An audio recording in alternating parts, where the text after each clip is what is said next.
Recently, Shopify connected with OpenAI, and once you start chatting and searching for a product, you may create direct purchase from OpenAI without knowing the merchant or the brand. So that might be a new thing in e-commerce. Of course, with some budget limitations and some human in the loop. That's the next thing in commerce that is coming.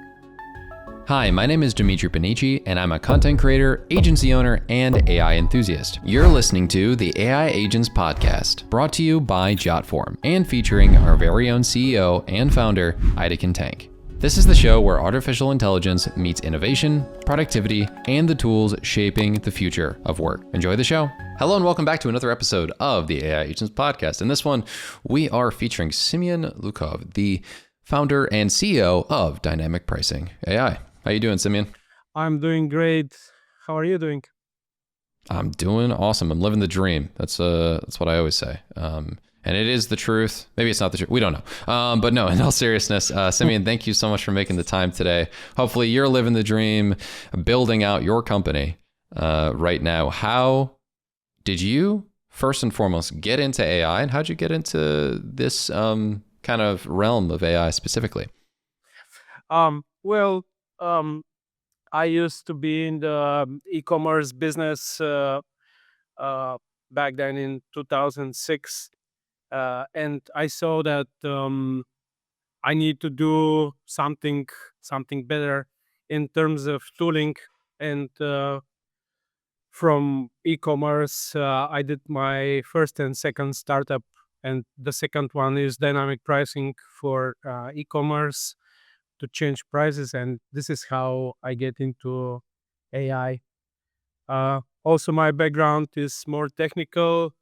Uh, I've been CTO, and I'm interested in math. That's my education, algorithmic and math, and it's also related to AI in a way.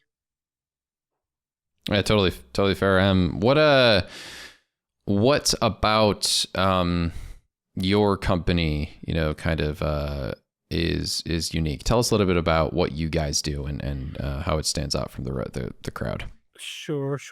So, dynamic pricing AI is right now focusing um, high volume merchants in the Shopify ecosystem, and is bringing new capabilities for first of all price testing, rapid price testing, then for revenue and profit optimization, and then we bring lots of pricing rules and widgets for e-commerce merchants.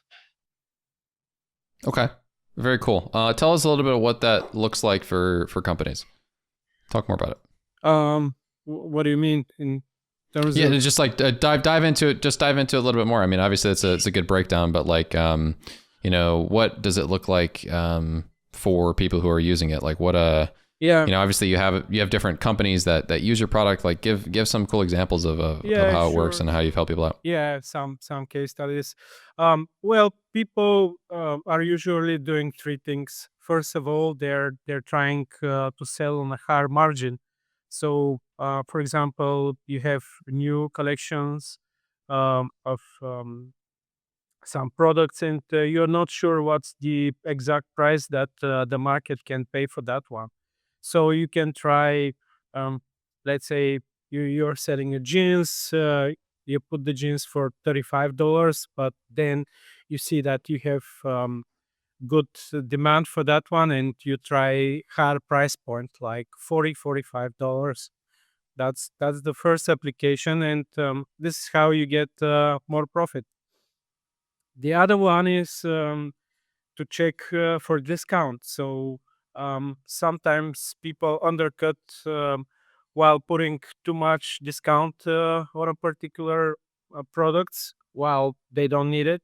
So they might try 15, 20, 25, 30% discount and realize that 15% are bringing same amount of orders like 30%. So no need to undercut.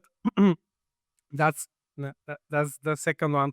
And the third application is to test the willingness to pay and the perceived value for a particular product. So you test higher prices and lower prices just to see where you are, what's the optimal price positioning for your products. Okay. Interesting. And I'm taking a look at your website right now. It's interesting to me. How do you guys kind of structure it from, excuse me, like a pricing standpoint? How do they, like, what do they pay for? And I guess, like, how have people kind of seen the ROI come through? Because obviously some products are like, just sign up and you pay, but you don't have to like disclose total pricing, but Yeah. what's the like model work like? Sure, sure. So first of all, we have this free tier that you can check all the capabilities of the system, and Okay.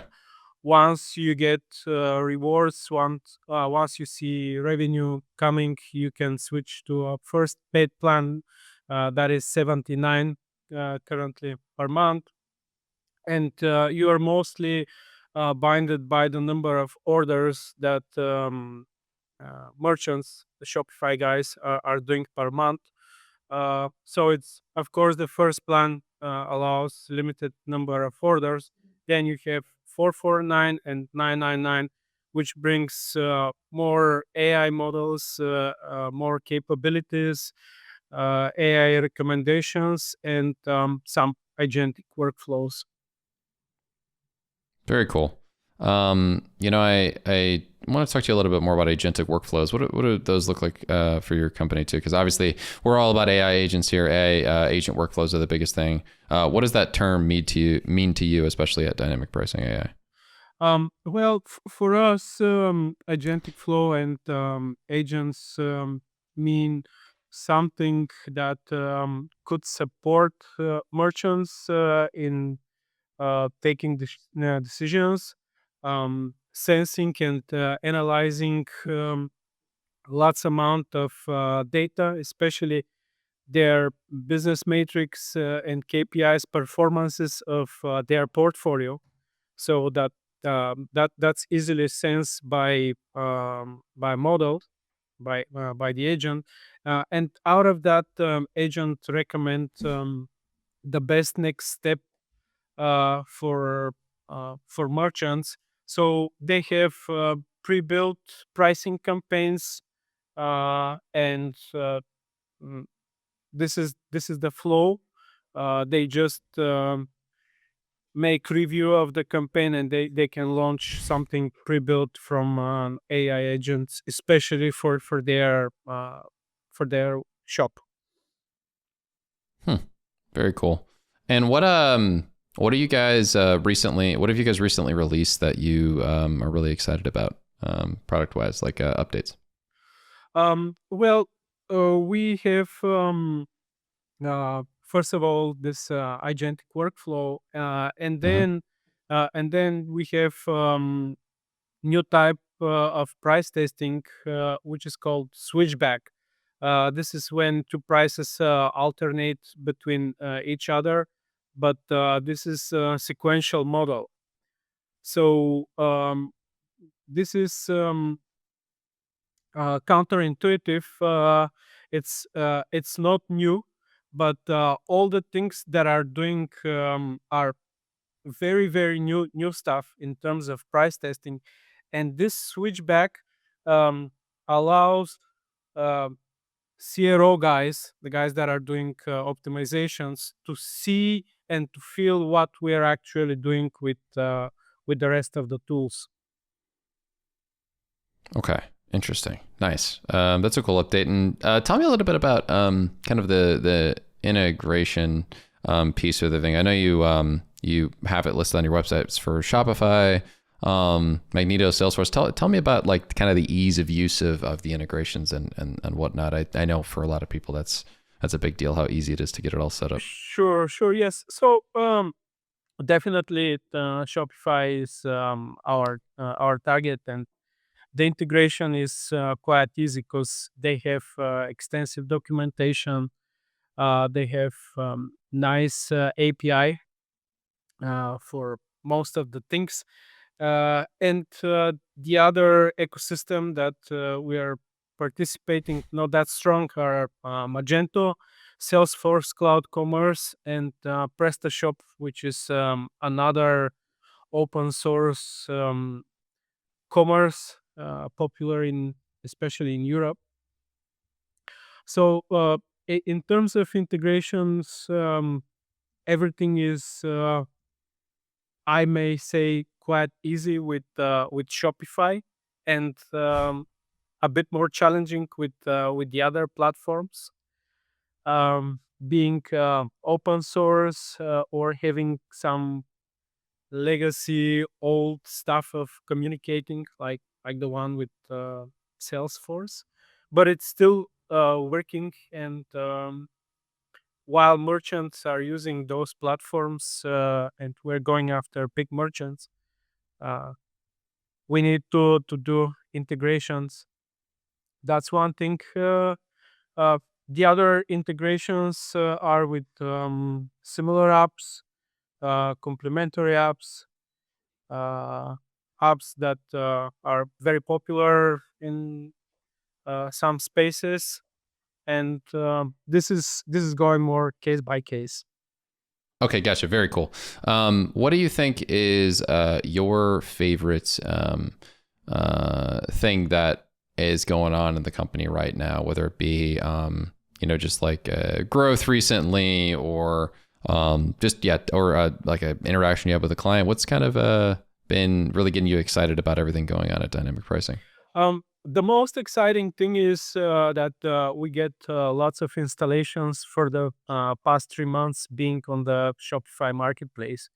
I see the enthusiasm in our team with every install, because we are tracking what's going on.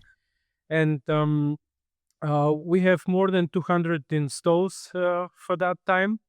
Um, of course, our task is to convert those installs um, in a funnel and make customers out of that installs. That is the challenging part, but we are still happy.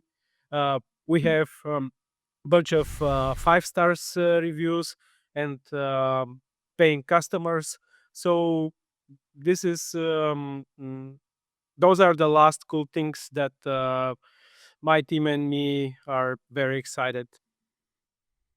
Very cool. No, that's awesome. And what in the world of AI as well, outside of just your own company, has been top of mind for you recently with what you're seeing in the industry?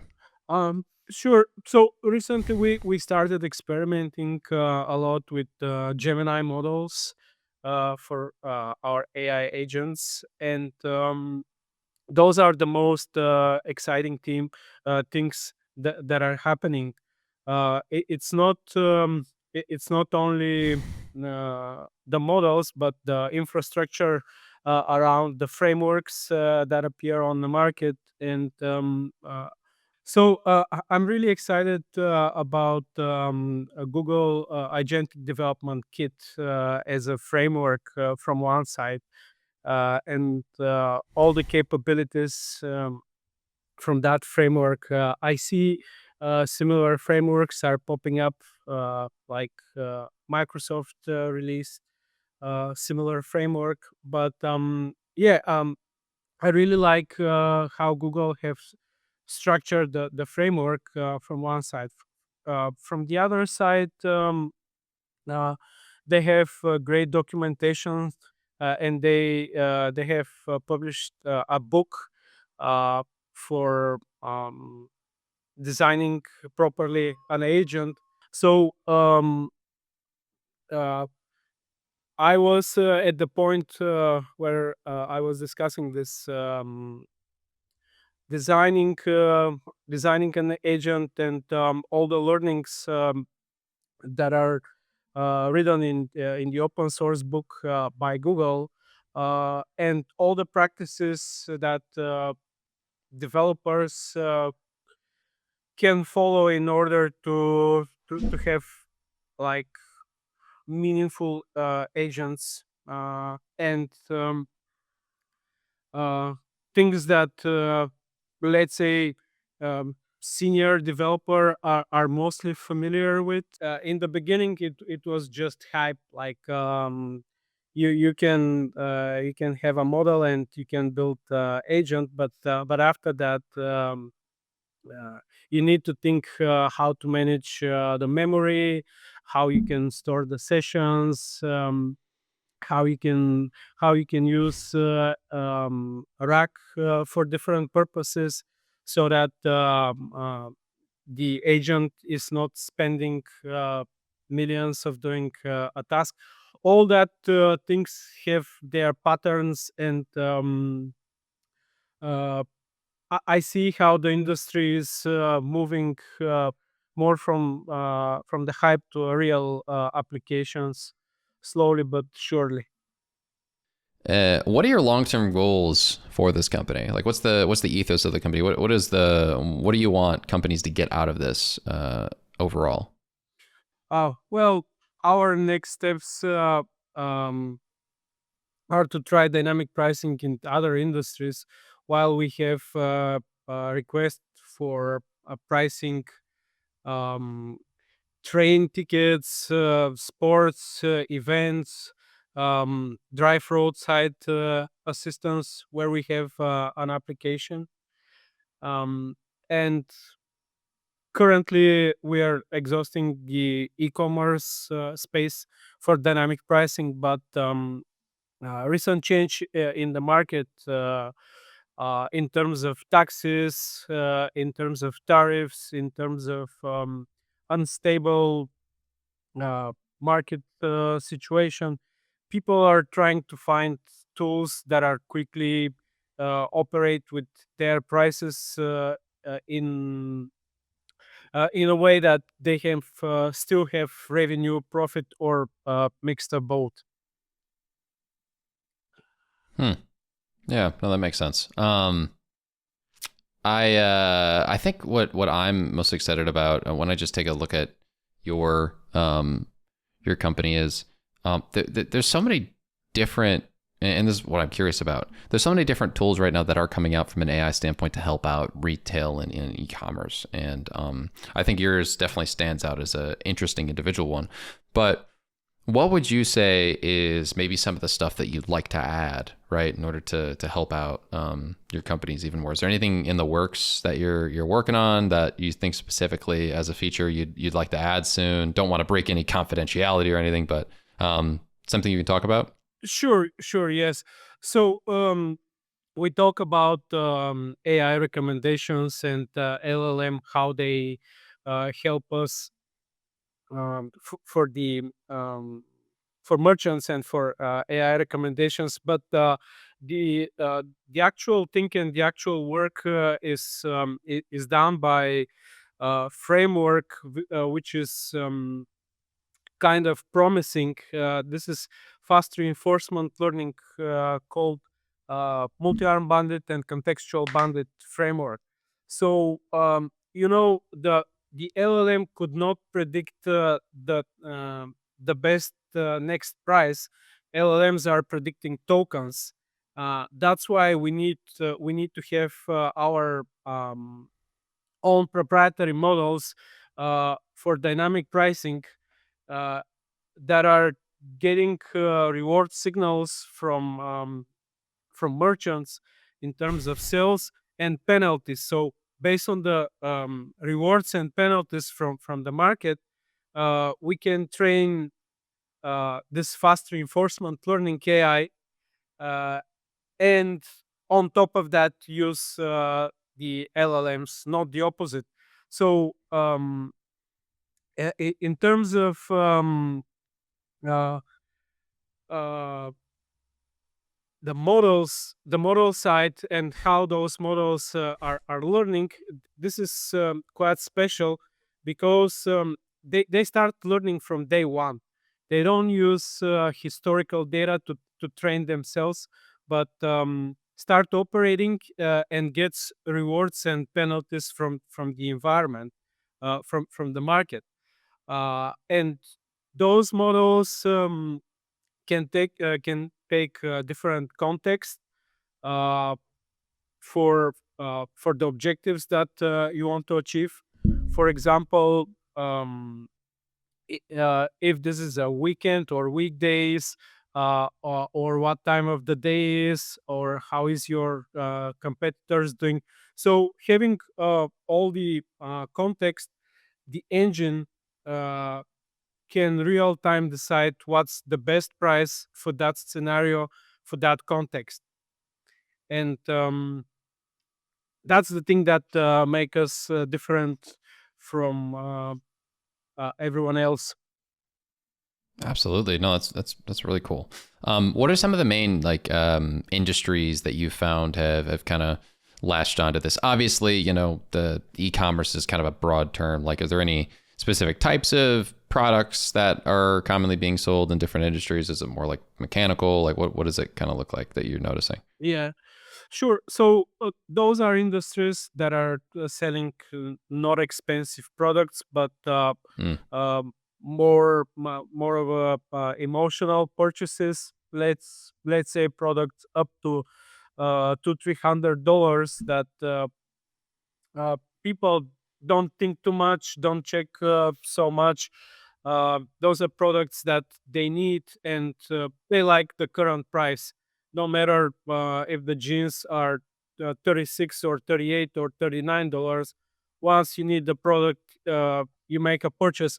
But for um, for the customers, for merchants, those price difference could have huge sense. Once they sell hundreds or thousands of products, every dollar counts, and at the end of the day, they get nice additional revenue. Hmm. Nice. I'm also kind of curious as well about something that I think a lot of people would be in this market. Obviously, you mentioned like more lower ticket items are kind of working into this. Why and how have you seen? Has there been any like higher ticket pricing products, like any I guess more expensive products adopted, if not your product, any other types of like improvement products in the e-commerce space with AI? Because I'm trying to get more of a grasp overall on what it kind of looks like. I've seen Shopify build out its own AI. I'm just trying to understand more of that because we really haven't interviewed a lot of people in the e-commerce space before. So I don't know if you have any other cool landscape knowledge that I'm kind of missing. Um, well, yes, there are many different tactics also on the front end side, because you as a user on e-commerce store, you might see lots of widgets that may decide to purchase particular product. So we're building widgets that can sit next to the price, and tell you this is a trending product. The price might go up, so you need to make a purchase within the next hours. Or on the opposite side, we may put a badge under the price saying that there is discount because this product is out of season, and the price will decrease, so that you may try and check if it's expensive product on another day, if there is discount or not. Or it might be a super quick flash sale for 1 to 5 minutes that you have, like mystery discount, especially for you. In that particular 5 minutes, you need to decide if you want to purchase that trending item on a lower price or to move on. And um, of course, there is personalization that is taking into account your purchase history, what kind of products you're purchasing, and there are always special prices for your segment as well. Yeah, I haven't. I had heard a little bit about the whole kind of. I mean, and we've seen this for a while, right? Like with what's going on in the world of Amazon and the algorithm and whatnot. I've heard a lot about like companies trying to take advantage of the AI to essentially give more personalization on the experience for what they're selling on their website, which is pretty intriguing to me. Where do you think some of the more interesting innovations are going to come out of the e-commerce AI space here soon? Like what other, because that to me is a big improvement. And then I really like your competition monitoring. I think that's pretty cool on your website or on your product. What new things that maybe you wouldn't be implementing, but other bigger companies might be trying to do in general, or kind of in your industry, that are trying to really AI enhance the experience for shoppers? Uh, First of all, from the AI perspective, that might be new generation of chatbots that are doing uh, Mm, better and more complex tasks. Not only to help you purchase a product, but after that, showing where these products are, and some after sales chats with the merchants. You may refer to documentation via chat, or um, some additional service, and you have different distribution right now. Uh, Once you are talking with the chat, then you might be hooked with WhatsApp or email, or another messaging. So definitely hot space for chat and assistance in general. Um, the other thing that I see popping up is for um, building product listing pages. Um, all the automation that you need to insert images, descriptions, features of the product. It's getting better and better. And the other thing, the last thing, might be um, the backend, the backend of the cloud cloud provider, where they allow um, easily migration from one platform to another platform via AI. That's cool also for agencies, integrators.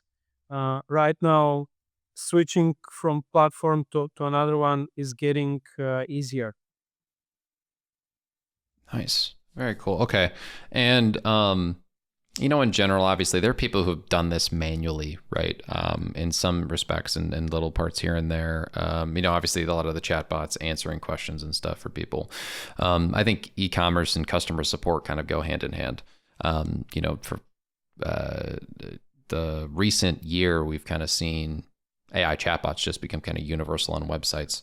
What do you think about the impact of those onto websites, right? Like how do you feel like the impact has kind of changed things from a customer service perspective for e-commerce stores? You install it on your website, it answers question for you.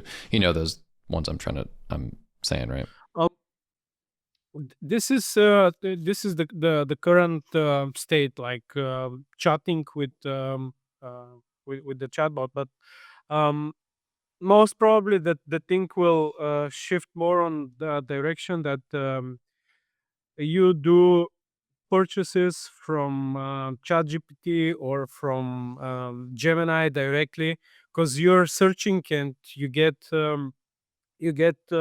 several proposals directly in the chat window. So um, recently, Shopify connected with OpenAI, and once you start chatting and searching for a product, you may create direct purchase from OpenAI without knowing uh, the merchant or the brand. Um, so that might be a new thing in e-commerce. The other thing would be agent to agent purchases. So imagine that you're getting some supplements and you need to restock, and you have your agents that is taking care about your entire health, um, planning your fitness, your meals, and your supplements. So those purchases might go via agents, of course, with some budget limitations and some human in the loop. But that's the next thing in commerce that is coming. Okay, very cool. I just have to ask because I think it's a decent like thing top of everybody's mind. What do you think that these improvements are going to kind of have an actual impact on jobs, right? And I mean like job amount. Obviously, people are curious about that with AI. It's kind of the most top of mind question everybody has right now. Where do you stand? Do you feel like it's just going to make everyone's jobs easier, but we'll keep the kind of same workforce? Do you think it'll remove people from the workforce? Where do you kind of Yeah. stand on this issue? So I think the hype of AI taking over jobs probably is declining because some of the godfathers of AI appears and said that there will be a time that agent will take care about many things, but this time has not come yet. So after that, I saw um, many job offers popping up, and currently, I think that. Uh, People are not in those balloon that AI will replace them soon, because still there are hallucinations. Still there are things that human needs to definitely check in different industries like legal, even in the marketing. There should always be someone checking the performance of AI and the agents. And in terms of workforce, I think there will be replacement, but um, that might lead to conflicts, lots of conflicts. So I don't think um, I don't think that we should go in that directions, because imagine you fire so many people, what they're going to do. uh, there might be like crisis. So yeah, I think that people were exciting initially, but right now everything is go to normal, and people see more agents and AI as a tools instead of replacement. Considering that a lot of these companies like yourself are using OpenAI and Claude and all these different models, how do you feel about how a lot of companies are getting being put in a situation where their backbone of their company is based off of like another company's component? Obviously, we all already see this with like everybody's already on AWS, right? So that's like kind of step one. And then now we're kind of like double stacking it almost with another set of tools, right? Like whether it be Claude. How do you kind of feel about that whole situation? And do you feel like with the way that they've lost money, because they haven't really been gaining money, that maybe their pricing model will shift at all in the future? Those types of companies. Yeah, you're absolutely right. So from business perspective, this looking with AI and LLM model vendors uh, might not be super healthy, because at the end of the day, so many new apps appear, and there is no big differentiation between functionalities and the capabilities of apps. The only differentiator is the distribution, how fast it will show something that is wrapping up a model on the market. And that's why we prefer um, uh, to put investment in research and development of additional models that are independent of LLMs and can operate, especially in our dynamic pricing vertical, without the need to use LLM for the core part of the job, but to do like reinforcement learning and um, machine learning in order to be kind of independent and have advantage uh, and not locking with particular vendor uh, and yeah LLM model. Absolutely. No, that makes sense. And kind of last but not least, would love to hear your final thoughts on what is your favorite AI tool that you're using right now that you use on a consistent basis. Sure. So from OpenAI, it's uh, ChatGPT and the last models they have, and from Google, this is Gemini 2.5 models, and I really like how uh, Gemini is uh, getting back and Google are getting back in the game. And the one thing that I particularly like for their models is that they are very very fast. Uh, they deliver the response super quickly, quicker than the rest on the market, and this started to make sense. Yeah, no, absolutely. That's fair. I really I'm a big fan of there's one like my sleeper favorite thing is Gemini. Honestly, like 2.5 Pro's deep research mode is a lot. It's really good for like setting up research knowledge bases for like agents and stuff because it has like unlimited deep research, which is something that a lot of people don't talk about. You can just like spam Gemini 2.5 Pro deep research, and I love Claude 4.5 Sonnet for writing. It's by far and away the single best writing tool that I've seen so far. So big fan of that. All right. So with that being said, I hope you guys like this one. I just want to say last thing, Simi, if you could please let me know and the everyone where they can go to check out your product. First of all, dynamic pricing AI, and then Shopify Marketplace dynamic pricing AI optimization. Awesome.